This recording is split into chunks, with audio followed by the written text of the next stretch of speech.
اور ہم نے ان کو اپنی رحمت میں داخل کیا، بلا شبہ وہ نیکوکار تھے۔ اور مچھلی والے پیغمبر یعنی یونس کو یاد کرو، جب وہ اپنی قوم سے ناراض ہو کر غصے کی حالت میں چل دیے اور خیال کیا کہ ہم ان پر گرفت نہیں کریں گے،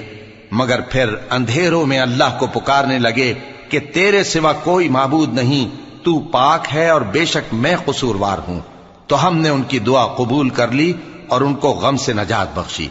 اور ایمان والوں کو ہم اسی طرح نجات دیا کرتے ہیں۔ اور زکریا کو یاد کرو جب انہوں نے اپنے پروردگار کو پکارا کہ پروردگار مجھے اکیلا نہ چھوڑ اور تو سب سے بہتر وارث ہے، تو ہم نے ان کی پکار سن لی اور ان کو یحییٰ بخشے اور ان کی بیوی کو اولاد کے قابل بنا دیا۔ یہ لوگ لپک لپک کر نیکیاں کرتے اور ہمیں امید اور خوف سے پکارتے اور ہمارے آگے عاجزی کیا کرتے تھے۔ اور ان خاتون یعنی مریم کو بھی یاد کرو جنہوں نے اپنی عفت کو محفوظ رکھا